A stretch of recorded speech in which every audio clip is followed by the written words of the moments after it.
मुफ्ती Tariq Masood special. अगर आप अकल से फैसला करेंगे तो आपको यही नहीं फैसला हो पाएगा कि शादी की सही उम्र क्या है। आप कहेंगे जब आदमी कमाए तो कितना कमाए, कोई यूनाइटेड नेशन का लॉ है कि इतना कमाओ तो शादी करो, है? तो लिहाजा लोग मैंने देखे 45-50 साल के बाद कहते हैं अब हम अपने पाँव पे खड़े हो गए और स्टेबल हो गए, अब हम क्या करेंगे, शादी। तो मैं उनसे कहता हूँ भाई अब आपकी औलाद कब पैदा होगी। और मैंने ऐसे दोस्त देखे हैं 40-45 साल में शादी की, हार्ट अटैक हुआ तो कहते हैं काश हमारे बच्चे बड़े होते तो मुझे हॉस्पिटल ले जाते। कहना यार मैं हार्ट पेशेंट हूं, ये वो उम्र थी कि मेरे बच्चे मुझे पालते और इस उम्र में मैं बच्चों को पाल रहा हूं। तो ये शरीयत ने इसमें भी हमें बता दी है, इन यकूनु फुकरा युगनिहिमुल्लाहु मिन फजलिही। अल्लाह ने फरमाया निकाह करो, जल्दी निकाह की तरगीब है, फ़कीर होगे अल्लाह अपने फजल से गनी करेगा। वजह उसकी है कि हम अल्लाह का हुक्म की वजह से निकाह कर रहे हैं। जिस लड़की को आप घर में लेकर आएंगे वो आपकी बीवी बाद में होगी, अल्लाह की मखलूक वो पहले होगी। तो इसमें हमें तवक्कुल करने का हुक्म है। इसमें कैलकुलेशन को लेके बैठ गए तो मेरे अभी तक दोस्त कवारे छड़े छाट जो कह रहे अभी हम स्टेबल हुए नहीं है। तो मैं कहता हूँ थोड़े से दिन रह गए तो बस छोड़ो फिर स्टेबल होने। तो एक आदमी के ना बादाम खाने का बड़ा शौक था उसको ना, पैसे नहीं थे बादाम के उसके पास। उसने कहा जब पैसे आएंगे ना, जब दौलत आएगी तो बादाम खाऊंगा मैं। भाई इतने पैसे हैं तो बादाम खरीद के खा ले। नहीं, जब इतनी दौलत होगी ना फिर मैं बादाम खरीद के खाऊंगा। जब उसके पास इतनी दौलत आई कि बादाम खरीदने की ताकत होती तो बादाम खरीदते हुए कहने लगा कि जब दांत थे तो बादाम के पैसे नहीं थे, और जब पैसे आए हैं ना बादाम के तो खाने के लिए दांत नहीं है। तो इसलिए देखो खाने का बेहतरीन वक्त क्या है ये डॉक्टर बताएगा या आपकी नेचर बताएगी। जो बातें डॉक्टरों से पूछने की नहीं है ना वो भी लोग डॉक्टरों से पूछ रहे हैं, जो मौलवियों से पूछने की नहीं है वो मौलवियों से पूछ रहे होते हैं। लोग हमसे पूछ रहे होते हैं कि ये गुर्दे के ये कोई इलाज बता दो आप। मैं कहता हूँ भाई मैं गुर्दे का, मुझसे ये पूछो कि ये दवा हलाल है हराम है, मैं ये बताऊंगा। लोग पूछ रहे होते हैं हर तरह की बातें। तो शुगर का इलाज बताओ, और डॉक्टरों से फतवे ले रहे होते हैं आजकल लोग। डॉक्टर स्कॉलर बने हुए हैं, मजहबी स्कॉलर बन के लोगों को मशवरे दे रहे होते हैं हलाल है हराम है जायज़ है नाजायज़ है। हर आदमी, ये सिर्फ पाकिस्तान में आपको ये नमूने मिलेंगे। आपको बाहर मुल्कों में हमने देखा है जो जिसकी फील्ड है ना वो उसी में रहे, वो दूसरे की फील्ड में टांग नहीं अड़ाता। वो लतीफ़ा बार बार सुनाता हूँ मैं यार, बहुत दफ़ा सुना है लेकिन मुझे हर दफ़ा सुनाने में मज़ा आता है। वो एक बच्चा सिगरेट पी रहा था तो एक बुजुर्ग आए और उस बच्चे को कहने लगे बेटा सिगरेट पीने से इंसान की उम्र कम हो जाती है। वो बच्चा कहता है अंकल मेरे दादा की उम्र 100 साल थी। उसने कहा क्या वो सिगरेट पीते थे? उसने कहा नहीं, वो दूसरों के कामों में टांग नहीं अड़ाते थे। उस बच्चे ने गलत कहा, बुजुर्ग की नसीहत ठीक थी लेकिन इससे ये मैसेज तो है ना कि भाई जो आपकी फील्ड है ना तो आप उस तक रहो। तो हमारे हर आदमी हर फन मौला बना हुआ है। बात मैं भूल गया मैं क्या कर रहा था। हाँ, तो अब देखो निकाह का भी एक, ये निकाह किस उम्र में किया जाएगा ये डॉक्टर नहीं बताएंगे, ये माहिरीन नहीं बताएंगे, क्योंकि निकाह आपकी बॉडी की रिक्वायरमेंट है। तो बॉडी की रिक्वायरमेंट जो होती है बॉडी खुद बताती है, और जब बता रही हो तो वही सही टाइम होता है। जैसे खाना कब खाना चाहिए, जब भूख लगे। अब डॉक्टर आपको कहता है 3 टाइम खाना खाओ, आपको भूख नहीं लग रही है ना तो डॉक्टर कह भी रहा हो तो आप नहीं खाएं, वो बेड़ा ही गर्क करेगा खाना वो आपका। भूख लगाने वाली गोली खा लें आप, बगैर भूख के डॉक्टर 100 दफा भी कहे आपने नहीं खाना है, ग्लूकोज की बोतल चढ़ा लेना आप, वो हजम थोड़ी होगा वो। क्योंकि फितरत ने जो चीजें इंसान के लिए इंतहाई जरूरी हैं वो डॉक्टरों की तहकीकात पे नहीं रखी हैं, क्योंकि ये तो हमेशा से है ना। तो जब भूख शदीद लगती है हमारा खुद दिल करता है यार, हम जैसे मैं जब आया मुझे भूख लग रही थी, तिक्के बन रहे हैं ऊपर, धुआं मेरी नाक में गया, तो मैंने इनसे कहा बयान छोड़ो तिक्के खाते हैं यार। कहा था ना मैंने, इतना मजा आया वो तिक्कों की खुशबू से, मैंने कहा बयान छोड़ो यार तिक्के खाते हैं। تو یہ ڈاکٹر نے تھوڑی مجھے بتایا کہ تکے کھانے کا ٹائم ہے, میرے پیٹ نے بتایا. تو جب بھوک لگے کھانے کا سوٹیبل ٹائم وہی ہوتا ہے. تو اسی طرح بھائی یہ نکاح عورت اور مرد کی باڈی کی ریکوائرمنٹ ہے. یہ اللہ نے انسانوں پہ نہیں چھوڑا کہ تم کب نکاح کرو. اگر انسانوں پہ چھوڑ دیتے, انسانوں نے نسلیں ختم کر دینی تھیں, پیدا ہی نہ ہونے دیتے کسی کو. بولتے بس ہمارے ابا اماں نے ہمیں پال لیا, اب ہم کیوں کسی اگلی مخلوق کو پالے. تو انسان کا پوری نسل ہی ختم ہو جاتی. اللہ نے کہا یہ تمہارے اوپر نہیں رکھا ہم نے, تم نہیں بھی چاہو گے تمہارے اندر ایک رغبت پیدا ہوگی, میاں بیوی کا ملاپ ہوگا, آگے نسل, یہ سب نیچرل ہے. اس کو کہیں بھی آپ نے گڑبڑ کرنے کی کوشش کی تو اس کے بڑے بھیانک نتائج نکلیں گے. جو نکل رہے ہیں ان کی سوسائٹی میں تو نکل گئے ہیں. جاپان دیکھو بڈھوں کا ملک بن گیا ہے, بچے ہی نظر نہیں آتے. میں تو گیا ہوں نا جاپان, وہ پریشان ہے یار. جاپانی اتنے پریشان ہیں, جاپنیز نے اپنی قوم کو آرگنائز کرنے میں 100 سال لگائے ہیں. تمیز کا انسان, دنیا میں سب سے تمیز کے انسان اگر آپ نے کہیں دیکھنے تو جاپان میں ملیں گے آپ کو. اتنی تمیز کے لوگ ہیں کہ آدمی کو ٹینشن ہونے لگتی ہے. ہم تو بدتمیزی کے عادی ہیں نا. یعنی بھائی آپ گاڑی کوئی غلط اوورٹیک ہی نہیں کر رہا تو ہمیں تو ٹینشن ہوتی ہے. اتنی لائن میں کھڑے ہوئے ہیں اور کوئی بالکل تمیز سے سب کچھ ہو رہا ہے, کوئی گالی گلوچ نہیں. کوئی, میں نے اتنے دن میں رہا 15-20 دن, ایک کوئی چیخو پکار کی آواز نہیں سنی. ہر آدمی دوسرے کا احترام کر رہا ہے, ہر آدمی کہہ رہا ہے پہلے آپ, اور سب ایک دوسرے کو رسپیکٹ دے رہے ہیں. وہ ایک بندہ پوسٹ لے کر آیا تو 3 دفعہ یوں کر کے, میں نے کہا بس سردہ ہی باقی رہ گیا ہے. اتنی رسپیکٹ. ویسے یہ بدماشی ایٹم بم کے بعد نکلی ہے ان کی, کیونکہ پہلے جاپان بہت بڑا بدماش تھا. دوسرا ہٹلر تھا جاپان. امریکہ نے پہلے تمیز سے سمجھایا انسان کے بچے بن جاؤ, وہ کہہ رہے نہیں. تو پھر 2-4 بم برسے, ایسے انسان کے بچے بنے کہ بہرحال بن گئے. یہ ان کی ایک اچھی بات ہے, کسی بھی وجہ سے بنے, بن تو گئے نا. تو اتنی تمیز کے لوگ ہیں. اب ہوا کیا ہے, انہوں نے 100 سال لگائے اپنی قوم کو آرگنائز کرنے میں. اسکولوں میں صفائی سکھائی جاتی ہے. اب کیا ہے, نسلیں ختم. اب وہ مجبور ہے کہ یار ہم اپنے ملک کو ہم نے چلانا ہے تو باہر سے بندہ لینا پڑے گا. باہر سے بندے لیتے ہیں تو اس طرح وہ آرگنائز اور مہذب لوگ مل نہیں رہے ان کو. تو وہاں کے ماہرین نے ہمیں بتایا کہ بھائی ہمارا سارے کلچر کی ایسی کی تیسی ہو رہی ہے یہاں پہ. تو میں نے کہا پابندی لگاتے ہیں آپ لوگ, یعنی جاپانی لوگ پابندی لگا رہے ہیں. پابندی لگائیں تو ورکر نہیں مل رہے ہمیں, اپنی نسلیں تو پیدا نہیں ہو رہی ہیں. سارا ابھی آپ دیکھیں نا جاپان میں, ابھی دیکھنا اب ہوگا کیا. پچھلے 3 مہینے سے ایک بچہ پیدا ہوا, لیٹسٹ کہہ رہے 3 مہینے سے ایک بچہ پیدا ہوا, 3 months کوئی اولاد نہیں. تو اتنا بیڑا غرق ہو چکا ہے نا, کیونکہ وہاں دوسری قوموں کے غریب ملکوں کے لوگ آ رہے ہیں, چوریاں چکاریاں, وہی انڈیکیٹر غائب کر دیا بائک کا نکال کے یہاں سے لے جا رہا ہے. یہ سب جاپان میں ہو رہا ہے اور بہت کچھ غلط ہو رہا ہے. 20-25 سال کے بعد یہ جاپان وہ نہیں رہے گا جو آج آپ کو نظر آ رہا ہے. دوسری قومیں, جاپانی شارٹ ہو جائیں گے مارکیٹ سے. تو وہی وجہ ہے کہ بھائی عقل استعمال کر رہے ہیں. اب ان کی وہاں حکومت کہہ رہی ہے کہ نکاح کرو, بچے پیدا کرو, اتنے الاؤنس مل رہے ہیں. ناروے میں یہ بات ہے تقریباً 2.5 سال پرانی. تو ایک بچہ پیدا کرنے پر نا ناروے کی گورنمنٹ جو پیسے دے رہی ہے نا وہاں لوگوں کو, وہ پاکستانی 2.5-3 سال پہلے 20 لاکھ روپے بنتے ہیں, پھر بھی نہیں پیدا کر رہے لوگ.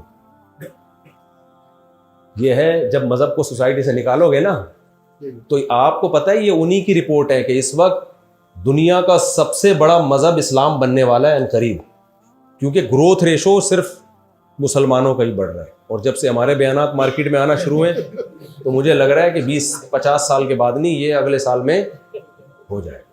اور آدھی تو ہماری ہی اولاد سے آبادی انشاءاللہ ہو جائے گی, ہمارے ہی پوتے نواسے بچے اتنے ہوں گے. تو تھوڑی سی, میں تو وہاں جا کے پھر مذاق بھی کرتا ہوں, تو میں ان سے کہتا ہوں تھوڑی سی سپیڈ اور بڑھا. یہ کہہ رہے ہیں 50 سال بعد گروتھ ریشو مسلمانوں کا بڑھ رہا ہے نا, فیملی سسٹم تو مسلمانوں کے پاس ہی ہے. تو میں کہتا ہوں جیسے ہم کہتے ہیں نا چیز کو پکنے میں ٹائم لگ رہا ہے, تو بیگم سے کہتے ہیں بیگم تھوڑی سی آنچ تیز کر دو. تو میں نے وہاں گیا, میں نے کہا یار تھوڑی سی سپیڈ اور بڑھا دو, تو 50 کے بعد بجائے 25 سال میں رپورٹ سامنے آ گئی. آسٹریلیا میں جب میں گیا نا, تو وہاں آسٹریلیا میں کیا تھا کہ وہاں کی گورنمنٹ بچوں الاؤنس دیتی تھی کہ ایک بھی بچہ پیدا ہوگا نا تو اس کے بھی ٹھیک ٹھاک لاکھ روپے ملتے تھے. تو ہمارے پاکستانی بھائیوں نے سارے کام کاج چھوڑ کے نا یہی شروع کر دیا. اب یہ بھی غلط ہے بھائی.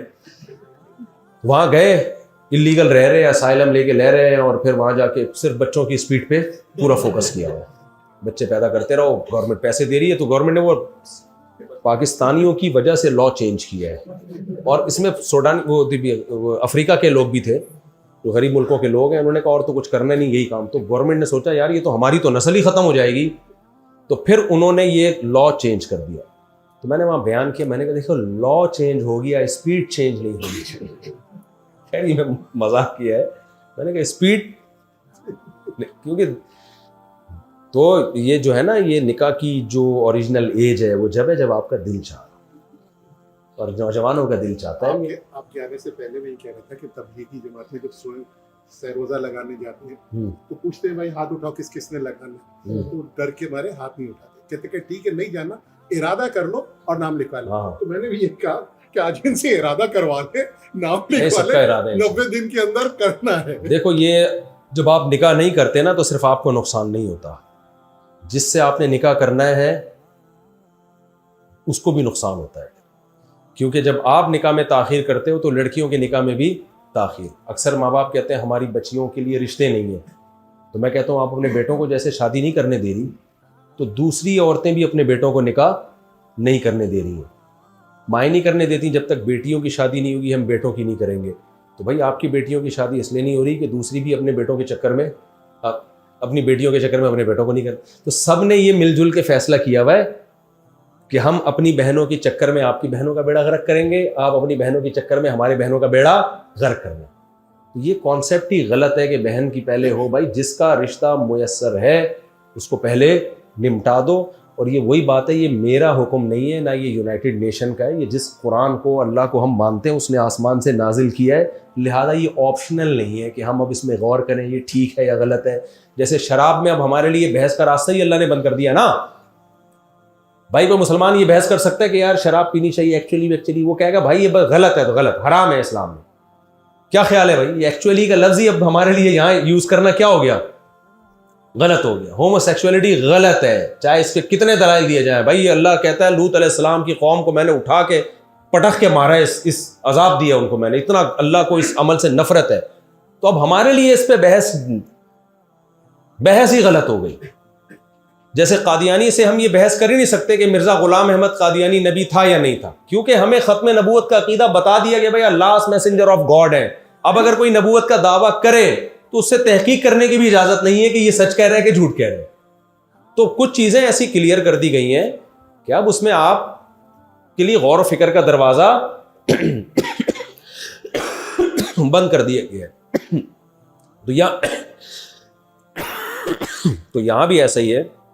तो निकाह के बारे में शरीयत ने हमें मोटिवेट किया है, बालिग हो जाओ तो रिश्ता जैसे ही मुयस्सर हो आप निकाह कर लो। हाँ मुयस्सर हो, ऐसा ना हो कि बस। एक भयानक पहलू आपके लिए भी ये स्टैटिस्टिक दे रहा हूँ, 3 लाख बच्चे और बच्चियां इंटर के एग्जाम में बैठते हैं हर साल जी। 1.5 लाख लड़कियों और 1.5 लाख लड़के, उसमें सिर्फ 20,000 ऐसे होते हैं या 15,000 ऐसे होते हैं जो प्रोफेशनल कॉलेजेस में जाते हैं, उसमें भी आधी लड़कियां आधे लड़के। तो 2,90,000 या 2,80,000 जो है ये सिस्टम से आउट हो जाते हैं। इनके पास फिर ऐसी कोई स्टडी नहीं होती जिसको जाकर के वो अपनी फ्यूचर को बिल्ड कर सके।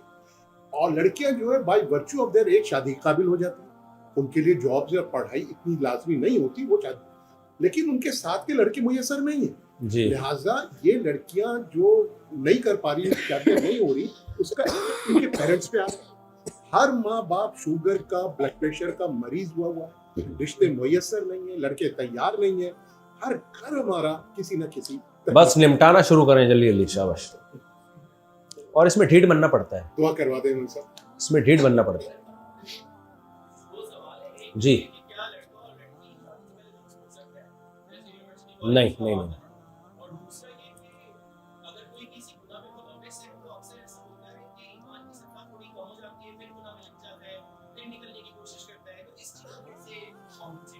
देखें दोस्ती का तो इस्लाम में कोई कॉन्सेप्ट है नहीं। कुरान के अल्फाज है वला मुत्तखिदाती अखदान, तुम औरत के पास जा सकते हो निकाह करके, उसको दोस्त बना के नहीं जा सकते। खिदन दोस्ती को कहते हैं अरबी में। ये अल्लाह ने पहले से गर्लफ्रेंड का नाम लेके जिक्र कर दिया कि गर्लफ्रेंड का इस्लाम में कोई तसव्वुर नहीं है। आपने निकाह करना है या معاملہ ختم کرنا ہے. کوئی تیسرا آپشن نہیں ہے کہ ایکچولی ہم پہلے تھوڑی سی انڈرسٹینڈنگ.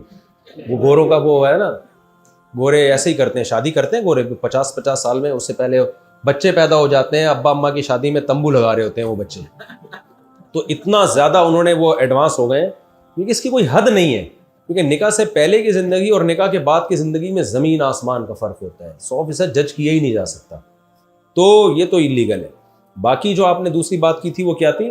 ہاں, گناہ کی کوئی عادت پڑ جائے تو دیکھیں جیسے کوئی بیماری, عادت پڑ جانا ایک بیماری ہے نا, تو اس کی پھر عادت تو شریعت نے بتایا بار بار توبہ کرو آپ, اور اس سے بچنے کے اسباب اختیار کرو.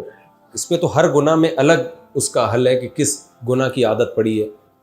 تو ہر بیماری کا الگ علاج ہوتا ہے نا, ایک ہی سب کا علاج. ایک کامن علاج ہم یہ بتاتے ہیں کہ آپ سے جب وہ گناہ ہو تو آپ اپنے اوپر کوئی سزا متعین کریں کہ مجھ سے یہ گناہ ہوا تو میں اتنے روزے رکھوں گا یا میں اتنے پیسے صدقہ کروں گا. کوئی نظر منت نہ مانے لیکن اپنے آپ کو سزا دیں. تو یہ ایک آخری درجہ ہوتا ہے تاکہ آپ سے آہستہ آہستہ وہ عادت چھوٹے. تھوڑا سا پانی دیجیے. کوئی سوال نہیں, بالکل سب کلیئر ہو گیا. جی سوال میں دیکھتا ہوں جو کنورژن اسٹوریز ہوتی ہیں لوگوں کی, جیسے ڈیبیٹس چلی ہوتی ہیں اس میں ہمارے پاس الحمدللہ اللہ کے فضل سے مسلمانوں کے پاس ہر چیز کا جواب ہوتا ہے لاجکلی ان کو آنسر کرنے کے. لیکن ایک سوال ایسا ہے جو کہ مجھے اس کا جواب ایسے نہیں ملا, شور ہوگا جی. یہ تیار میں جب ہم بیٹھتے ہیں تو ہم پڑھتے ہیں تیار السلام علیکم جی. اس میں ہم ڈائریکٹلی جی دیکھیں, یہ دنیا میں عرف ہے کہ جو موجود نہیں بھی ہوتے ان کو بھی خطاب کیا جاتا ہے. آپ کسی کو خط لکھتے ہیں, لیٹر لکھتے ہیں, وہ آپ کے سامنے نہیں ہوتا لیکن آپ کہتے ہیں السلام علیکم, آپ پر سلامتی ہو, کیسے ہیں آپ, طبیعت ٹھیک ہے. آپ اس کو ایسے خطاب کر رہے ہوتے ہیں جیسے وہ آپ کے سامنے بیٹھا ہے. وجہ اس کی ہے کہ آپ کو پتہ ہے کہ جب یہ لیٹر اس کے پاس پہنچے گا تو پھر ایسا ہی ہوگا جیسے وہ میرے سامنے موجود ہے. تو ہم جب اتحیات میں کہتے ہیں السلام علیکہ ایھا النبی, اے نبی آپ پر سلامتی ہو, تو حدیث میں آتا ہے کہ جب بھی کوئی مجھ پہ سلام بھیجتا ہے تو فرشتے وہ سلام میرے پاس لا کے حاضر کرتے ہیں. تو ہمارا میسج ایز اٹ از فرشتے اٹھا کے لے جاتے ہیں. تو اس کا یہ مطلب نہیں ہوتا کہ اس وقت نبی ہمارے سامنے موجود ہیں, یہ مطلب نہیں ہوتا.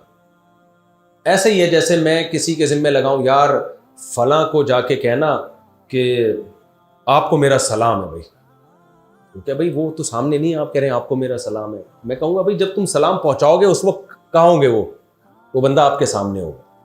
تو یہ السلام علیکہ ایھا النبی, اے نبی آپ پر سلامتی ہو, اس کا مطلب یہ ہے کہ ہم یہ دعا پڑھتے ہیں اور فرشتے لے جا کے آپ صلی اللہ علیہ وسلم کے سامنے ایز اٹ از ہمارا سلام پیش کر دیتے ہیں. تو اس وقت نبی کے سامنے ہی سلام پیش ہوتا ہے. تو یہ مطلب نہیں ہے کہ وہ اسی وقت ہمارے سامنے موجود ہے, وہ تو قبر میں ہے نا, پھر ہم وہاں زیارت کے لیے کیوں جاتے ہیں اگر ابھی ہمارے سامنے. جی آج کے جو ینگسٹرز جی وہ شادیوں سے بھاگتے ہیں کہ جب تک کمانا جی پیسے نہیں ارن کر لوں, اپنے آپ کو سیٹل نہیں کر لوں, جی اس وقت تک وہ شادی نہیں کرنا چاہتے, ڈرتے ہیں جی کہ کیا ہوگا, شادی ہوگا تو کیسے جی بالکل. جس کی وجہ سے معاشرے میں بڑی پرابلم آ رہی ہے کہ بچیاں جو ہے ان کی ایج نہیں. میں تو آپ کے ڈر سے شادی پہ بات نہیں کر رہا تھا. نہیں, میں تو کہہ رہا ہوں, آپ تو الٹا مجھے کہہ رہے ہیں. میں تو کہہ رہا ہوں کہ مجھے بزرگ لوگ ہیں بڑے ناراض ہوتے ہیں. جی, تو میں یہ چاہتا ہوں کہ یہ سمجھے اس چیز کو, کس کی افادیت کتنی ضروری ہے کہ اپنے